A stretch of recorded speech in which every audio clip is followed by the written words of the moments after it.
பொறுப்பு துறப்பு. முதல்ல இந்த வீடியோ யாரோட மனசையும் புண்படுத்துறதுக்காக இல்லைங்க. நான் அவ்வளோ பெரிய அனலைசரும் கிடையாதுங்க. நான் ஒன்றும் the nation wants to know அந்த அளவுக்கெல்லாம் கிடையாதுங்க.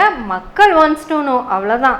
இதில் நாங்கள் அனலைஸ் பண்ணி சொல்ல வேண்டிய சில விஷயங்கள் இருக்குது. அந்த மகாவிஷ்ணுவையும் தாண்டி, தப்பாக பேசுகிறேன் பார்த்தீங்களா, அந்த காம விஷ்ணுவையும் தாண்டி எங்கள் ஸ்ரீனிவாசன் சார் வேர்ல்டு லெவலில் ஃபேமஸ் ஆகிறதுக்கு காரணம் யாருன்னு தெரியுங்களா? அவர் ஒன்றும் இல்லைங்க, அவர் எங்கள் பாஷையில் எல்லா மக்களுக்கும் புரிகிற மாதிரி சில விஷயங்களை சொன்னது தான். இதுக்கு பேர் தாங்க கோயம்புத்தூர். இப்போது இந்த விஷயத்த 3ஆ பிரித்து பேசலான்னு இருக்கேன். அதில் முதல் விஷயம், புன்னகை சேனலுக்கு சப்ஸ்கிரைப் பண்ணி தொடர்ந்து உங்களோட ஆதரவுகளை கொடுத்துக்கிட்டே இருங்க. இது எங்களோட முதல் விஷயம். நம்ம இப்போ அந்த முதல் விஷயத்துக்கு போயிடலாம். அன்னபூர்ணா அது என்ன ஹோட்டல் தானே அப்படின்னு தான் வெளியே இருக்கிறவங்களுக்கெல்லாம் தோணும். நீங்கள் நினைச்சதுல எந்த தப்பு இல்லைங்க. ஆனால் கோயம்புத்தூர் மக்களான எங்களுக்கு அன்னபூர்ணாங்கிறது என்ன அப்படின்னு ஒரு விஷயம் இருக்குல்ல. கோயம்புத்தூரை பற்றி பேசுகிறத விட நான் அன்னபூர்ணாவை எப்படி பார்க்குறேன்னு சொல்லட்டுமா? எங்கள் அப்பாவுக்கு என்னைக்காவது ஒரு நாள் பணம் வந்துச்சுன்னா, சரி ஹோட்டலுக்கு போகலாமா அப்படின்னு கூப்பிடுவார்.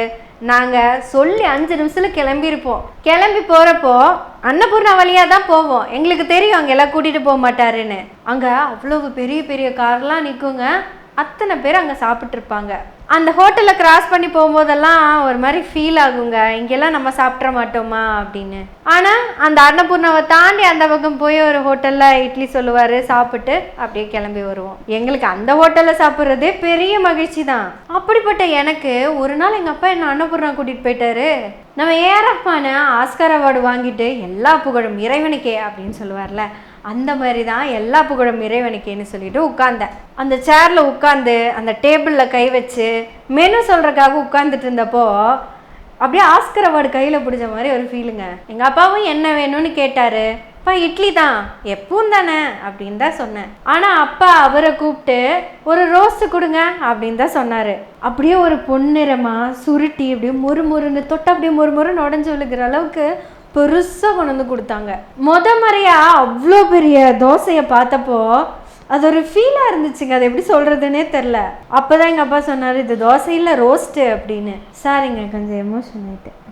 இது எனக்கு மட்டும் இல்லைங்க, கோயம்புத்தூரில் இருக்கிற ஒவ்வொருத்தங்களுக்கும் முறையாக நேரில் அவ்வளோ பெரிய தோசையை காமிச்சது, அதாவது ரோஸ்ட்டை காமிச்சது அன்னபூர்ணா தான். ப்ரைடு நாங்கள் சொல்கிறோம்ல, அதை ஃபீல் பண்ண எங்களுக்கு தான் அது என்னென்னு தெரியும். இது இங்கே கோயம்புத்தூரில் அன்னபூர்ணா. ஒவ்வொரு ஊருக்கும் ஒவ்வொரு ஹோட்டல்களுக்கு ஸ்பெஷாலிட்டி இருக்கும்.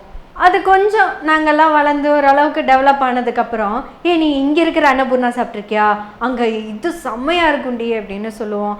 அங்கே அன்னபூர்ணாவில் சாப்பிட்ருக்கியா, அங்கே நல்லா இருக்கும், இங்கே சாப்பிட்ருக்கியான்னு ஒவ்வொரு பிரான்ச்சையும் நாங்கள் குறிப்பிட்டு பேச ஆரம்பித்தோம். ஃபர்ஸ்ட் எல்லாரும் ஆர்எஸ்புரம் அன்னபூர்ணா அப்படின்னு தான் சொல்லுவாங்க. அதுக்கப்புறம் மேட்டுப்பாளையம் அன்னபூர்ணா, கேஎம்சிஹெச் கிட்ட இருக்குது, தான் பாரதி நகரில் இருக்குது. ஆனால் நான் இப்போ நினச்சேன்னா மாதத்துக்கு ஒரு 2 தடவையாதும் நான் அன்னபூர்ணா போக முடியுங்க. ஆனால் எத்தனை தடவை போனாலும் இவ்வளோ பெரிய தோசை இங்கே தான் இருக்கும். இந்த பெருமையை எங்களுக்கு கொடுத்த அன்னபூர்ணா ஓனர் ஸ்ரீனிவாசன் சாருக்கு என்ன பெருமைன்னா, இப்போ நாங்கள் எங்கே போனாலும் அங்கே ஒரு ஃபோட்டோ இருக்கும். அன்னபூர்ணாவை துவங்கி வைத்த தாமோதர சாமி நாயுடு அப்படின்னு ஒரு ஃபோட்டோ இருக்கும். உள்ளபடியே அவருக்கு ஒரு பெரிய சல்யூட் வைக்கணுங்க. அதையும் தாண்டி ஸ்ரீனிவாசன் சாரை ஏன் தெரியுமா நாங்கள்லாம் அவ்வளோ ப்ரைடாக பார்க்குறோம்?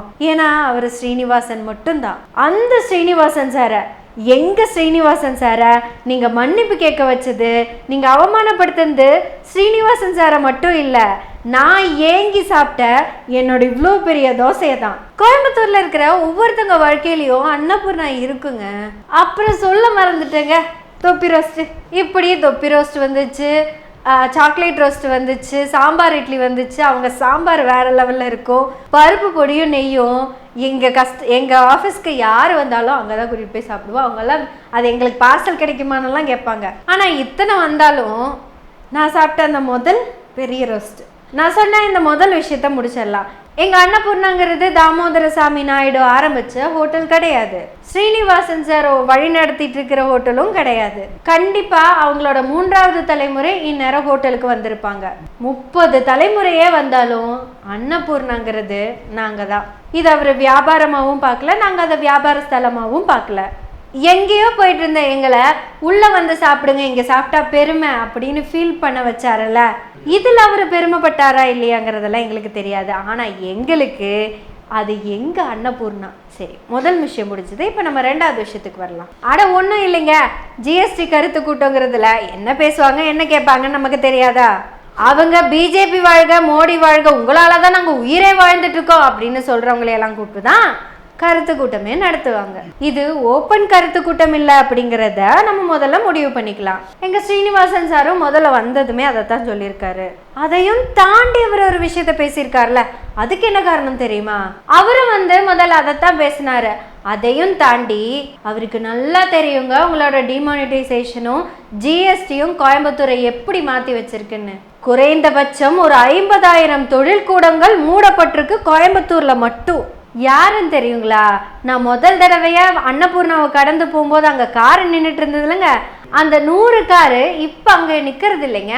அந்த வருத்தம் அந்த காருக்கு மட்டும் இல்லைங்க, அன்னபூர்ணா காருக்கும் இருக்கும்ல. அவருக்கு தெரியும் என் கோயம்புத்தூர் எப்படி இருந்துச்சு, ஒருவேளை என்னோட கோயம்புத்தூர் அப்படியே இருந்திருந்தா இந்நேரம் எந்த அளவுக்கு வளர்ந்துருக்குங்கிற விஷன் அவருக்கு தெரியாமலா இருக்கும். எந்த அளவுக்கு தெரியுமா வளர்ந்துருக்கும்? இன்னைக்கு எங்களோட அன்னபூர்ணா ரோட்ல ஆரம்பிச்ச பிரான்ச்சை க்ளோஸ் பண்ணியிருக்காங்க. ஏங்க, நீங்க கொண்டு வர எந்த திட்டமா இருந்தாலும் வளர்ச்சியை தானே கொடுக்கணும்.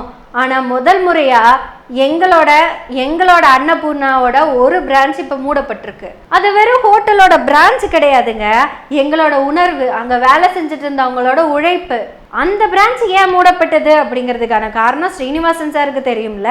அதைத்தான் தெளிவா பேசியிருக்காரு. நீங்க அவசர அவசரமா இம்ப்ளிமெண்ட் பண்றதுனால இவ்வளவு சிக்கல்கள் இருக்கு அப்படின்னு. என்ன கேட்டாரு? அது என்னங்க மஞ்சள் கலர்ல இருந்தா 5%, உங்க கொடி கலர்ல இருந்தா 12% அப்படின்னு தானே கேட்டாரு. அவர் ஏன் கேட்டாருன்னா, அவர் உங்க ஆளாவே இருந்தாலும் அவர் எங்க மண்ணுக்கு சொந்தக்காரர். அவர் நேசிக்கிறது உங்களை இல்லைங்க, இந்த மண்ணையும் மக்களையும் தான். நீங்க வேணா பெருமையா சொல்லிக்கலாம் அவர் ஆர்எஸ்எஸ் காரு பிஜேபி காரு எங்களுக்கு தான் சப்போர்ட் பண்ணுவாருன்னு. ஆனா இதை எல்லாத்தையுமே தாண்டி அவர் கோயம்புத்தூர்காரு. அவருக்கு நல்லாவே தெரியும் என் ஹோட்டல் வளருதுன்னா அப்ப கோயம்புத்தூரும் வளருதுங்கிறத அவருக்கு நல்லாவே உணர முடியும். கோயம்புத்தூரை வளர்த்தெடுக்கிறதுலயும் அவருக்கு பெரிய பங்கு இருக்கு.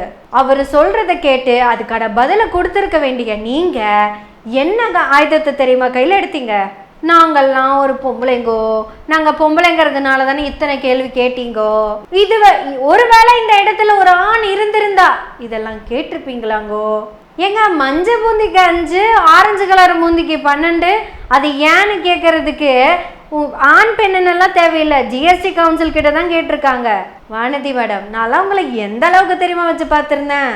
நான் கூட நினைச்சிட்டு இருந்தேங்க இங்க 4 பிஜேபிக்காரங்க இருக்காங்க, அதுல வானதி மேடம் தாங்க பர்ஃபெக்டா பட்டையை கிளப்புவாங்கன்னு நினைச்சிட்டு இருந்தேன். என்ன மேடம், போய் இந்த ஆயுதத்தை கையில எடுத்துட்டீங்க. நீங்க எம்எல்ஏங்க, உங்களை எப்பவாவது பெண் எம்எல்ஏன்னு சொல்லியிருக்கோமா நாங்க? Member of legislative assembly. எங்க தப்பு பண்றப்பவும் லெஜிஸ்லேட்டிவ் அசம்பிளியாவே பேசுங்க, ஆனால் தப்பு பண்ணுறப்ப மட்டும் ஒரு பெண்ணாலாம் பேச வேணாங்க. தயவு செய்து நம்மளே இறக்கிக்க வேணாம். தப்பு செஞ்சது வானதி மேடமோ ஸ்ரீனிவாசன் சாரோ இல்லை, இந்திய அரசு. இந்த இந்திய மக்களின் மேல எவ்வளவு வேணாலும் வரியை போட்டு வசூலிப்பேன் அப்படிங்கிற இந்திய அரசு. இந்திய அரசுனதும் நீங்க தப்பிச்சிட்டீங்கன்னாலாம் நினைக்காதீங்க, வழி நடத்துறது யாரு? நீங்க தானே. சரி, இதோட 2வது சாப்டர் முடிஞ்சதுங்க. இப்போ 3வது சாப்டருக்கு வருவோம். இந்த 3வது சாப்டர்ல இருக்க அந்த கருப்பு ஆடு யாரு அப்படிங்கிறது தாங்க தெரியல. ஏன்னா ஸ்ரீனிவாசன் சார் தெளிவா சொல்லிட்டாரு, நான் விருப்பப்பட்டு அங்கே போகல அப்படிங்கிறதுக்கு அந்த ஆடே ப்ரூவ் பண்ணிருச்சுங்க. நான் நேற்று கேட்ட கேள்வி சரின்னு ஒரு விளம்பரத்தை போட்டு ப்ரூவ் பண்ணிட்டாரு. இப்போ நீங்கள் தான் சொல்லணும், யார் அந்த கருப்பாடு? நீங்கள் நேற்று சொன்னீங்கல்ல, எவனோ ஒருத்தன் வழியில் போகிறவன் வாசலில் நின்று வீடியோ எடுத்துட்டான்னு. ஒருவேளை அவன் வீடியோ எடுத்தானா வீடியோ எப்படி தெரியுமா இருக்கும்? இதோ லைவாக கேட்டுற பாருங்க. ஏன்னா அவன்கிட்ட ட்ரைபேடு கிரிபேட் எல்லாம் இருக்காது, ஆடாமலாம் எடுக்க முடியாது. இப்போ ஆடுதில்ல, இப்படி தான் எடுப்பான். ஏன்னா அவன் ஒன்றும் பெரிய ப்ரொஃபஷனல் வீடியோகிராஃபர் ஃபோட்டோகிராஃபராக இருக்கிறதுக்கு வாய்ப்பு இல்லை. இப்படிதான் நமக்கு ஆடுதில்ல, அந்த மாதிரி ஆட்டிட்டு இருந்திருப்பான். ஆனால் உங்கள் வீடியோ இப்படிப்பட்ட எந்த ஷேக்கும் இல்லாமல் ட்ரைபேடில் வச்சு பர்ஃபெக்டாக எடுத்திருக்காங்க. உங்களோட கருத்துப்படியே அவர் வாண்டடாக வண்டியில் ஏறுறாரு. சரி, அப்படி வண்டியில் ஏறுறவரை எதுக்குங்க வீடியோ எடுத்தீங்க? இப்போ நான் எங்கள் அண்ணாமலை அண்ணனை பார்த்து பெருமைப்படுறேங்க. ஏன் தெரியுங்களா? எங்கள் அண்ணன் லண்டன் போய் ஆக்ஸ்ஃபோர்ட் டிக்ஷனரி ஒன்று வாங்கியிருக்காரு. அதில் மன்னிப்பு அப்படிங்கிற ஒரு வார்த்தை இருந்திருக்கு. அதை பார்த்ததும் அட ஆமாம் மன்னிப்புன்னு ஒரு வார்த்தை இருக்கு அப்படின்னு நேற்று மன்னிப்பு கேட்டார். ஏங்க வானதி மேடம் தப்பு பண்ணது நீங்களா இல்லை நிதி அமைச்சர் நிர்மலாவா? இல்ல வழியில போறவன் வாசல்ல நின்று எடுத்ததா? ஏங்க இத கூட ஒருத்தன் ட்ரைபேட்லாம் செட் பண்ணி வீடியோ எடுத்து வெளியே எல்லாத்துக்கும் அனுப்ப முடியும் அப்படின்னா இந்திய ரகசியங்களை எப்படிங்க பாதுகாக்க போறீங்க? இப்ப நான் சொல்றேங்க, எங்க ஸ்ரீனிவாசன் சாரு அவங்க கிட்ட மன்னிப்பு கேட்டது மிகப்பெரிய தப்பு. ஆனா அவரை இப்படிப்பட்ட ஒரு நெருக்கடிக்குள்ள வந்து சிக்க வச்சிங்கல்ல, அதுதான் இந்தியாவோட பாசிசம். இந்தியாவுக்கு அப்படி ஒரு பாசிச முகமே இல்லைங்க. திடீர்னு ஒரு 10 வருஷமா தான் இது தலை விரிச்சு ஆடிட்டு இருக்கு. ஏங்க நான் பேசுறது சுதந்திர இந்தியால இருந்து பேசிட்டு இருக்கேன்.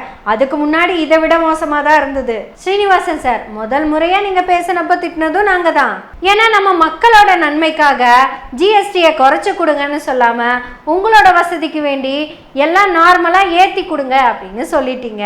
அதை நீங்க வஞ்ச புகழ்ச்சியில சொல்லியிருந்தாலும் சரி, சாதாரணமா சொல்லியிருந்தாலும் சரி, அதுல ஒரு சின்ன நேரிடல் எங்களுக்குள்ள இருந்துட்டு தான் இருந்தது. ஆனா அடுத்த நாள் நீங்க மன்னிப்பு கேட்டீங்கல்ல, அது எங்களுக்கு செம்ம கோவத்தை உருவாக்கிருச்சு. முதல் நாள் நீங்க பேசினதை கேட்டப்போ உங்களை விட்டு விலகி இருக்கணும்னு நினைச்சோம். அடுத்த நாள் உங்களை அவங்க பண்ணதை பார்த்தப்போ எப்பவும் உங்க கூட நிற்கணும்னு யோசிக்கிறோம். சுயமரியாதை அப்படிங்கிறது ஒவ்வொரு மனுஷனுக்கும் இருக்கு. அது உங்களுக்கு நிறையாவே இருக்கு. என்ன மாதிரி எத்தனையோ ஏங்கிட்டு இருந்த மக்களுக்கு அந்த பெரிய தோசையை கொடுத்தீங்கல்ல, இதை டெய்லி சாப்பிட வைக்கிறதுக்காகவே அந்த தோசை என்னை உழைக்க வச்சுது. வருஷத்துக்கு ஒரு தடவை சாப்பிட்டு இருந்த அந்த ரோஸ்ட்டை நீ டெய்லி சாப்பிட்டா நல்லா இருக்குமே அப்படின்னு யோசிக்க வச்சது நீங்க தான். அன்னபூர்ணாங்கிறது கோயம்புத்தூர்காரங்களுக்கு வெறும் உணவகம் இல்லை, எங்களோட உணர்வு அகம். நீங்க எங்களுக்காக தான் பேசுனீங்கன்னு நாங்க நம்புறோம். இனியும் எங்களுக்காக பேசுங்க, நாங்க எப்பவும் உங்க பக்கம்தான். இது தமிழ்நாடுங்க. RR ஹோட்டல் ஓனரும், A2B ஹோட்டல் ஓனரும், சரவணபவன் ஹோட்டல் ஓனரும், இப்படி எல்லா ஓனர்களும் தெளிவா சொன்னாங்க, நாங்களும் இந்த தொழிலுக்கு வந்ததுக்கு காரணம் தந்தை பெரியார் தான் அப்படின்னு. நீங்க இன்னும் சொல்லல, ஆனா உங்களை கூடிய சீக்கிரம் சொல்ல வச்சிருவாங்க. நீங்க சொல்லிருவீங்கன்னு கூட நான் நினைக்கல, ஆனா சொல்லி இருந்திருக்கணும்ல அப்படின்னு தான் தோணுது. ஏன்னா இங்க யாரு வேணாலும் எந்த தொழில் வேணாலும் செய்யலாம் அப்படிங்கிற காலம் வந்தது பெரியாருக்கு அப்புறம் தான். எங்க பிரைட் அன்னபூர்ணாவே, நாங்க உங்க கூட நிக்கிறோம், நீங்க மக்கள் பக்கம் நில்லுங்க. இப்பவும் நான் அன்னபூர்ணாக்கு வந்தேன்னா நான் முதல்ல ஆர்டர் பண்றது அந்த பெரிய ரோஸ்ட் தான். சார், என்ன நடந்துச்சுங்கிற உண்மையை சொல்ல வேண்டிய இடத்துக்கு நீங்க தள்ளப்பட்டிருக்கீங்க. அதையும் தாண்டி நீங்க உண்மையை சொல்லிட்டீங்க.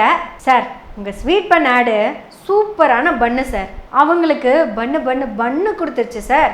இதுக்கு தான் நாங்கள் ஒவ்வொரு தடவையும் சொல்கிறோம், நம்ம எல்லாம் தனித்தனி கிடையாது. நீங்கள் ஹோட்டல் ஓனரும் இல்லை, நாங்கள் சாப்பிட வந்த கஸ்டமரும் கிடையாது. நம்ம எல்லாருமே இந்தியர்கள். நம்ம எல்லாரும் சேர்ந்து இந்தியாவை காப்பாற்ற வேண்டிய பொறுப்பில் இருக்கோம். ஏன்னா நமக்கான இந்தியாவை நாம தாங்க உருவாக்க முடியும். ஆனால் பிஜேபி அரசாங்கம் இன்னைக்கு வந்து நம்ம எல்லாருக்குமான இந்தியாவை இருவருக்கான இந்தியாவா மட்டும் மாத்திட்டு இருக்கு. நம்ம எல்லாரும் ஒன்று சேர்ந்து நம்ம அனைவருக்குமான இந்தியாவை மீட்டெடுக்கணும். இந்திய கூட்டணிக்கு ஓட்டு போடுங்கன்னு ஒரு 4 மாசத்துக்கு முன்னாடி வரையும் கேட்டுக்கிட்டு இருந்தேன். இன்னும் கேட்டுதான் ஆகணும். இந்தியாவில் எந்த மாநிலத்தில் தேர்தல் நடந்தாலும் நாடாளுமன்ற தேர்தல் வர வரைக்கும் நம்ம இந்திய கூட்டணியை ஜெயிக்க வச்சுக்கிட்டே இருக்கணும். ஏன்னா நம்ம இந்தியாவை நாம தான் மீட்டெடுக்கணும். நம்மளால முடியுமான்னு கேட்குறீங்களா? ஒரே விரலுங்க, முடிச்சிடலாம். நம் இந்தியாவை நாம் காப்போம். நன்றி, வணக்கம்.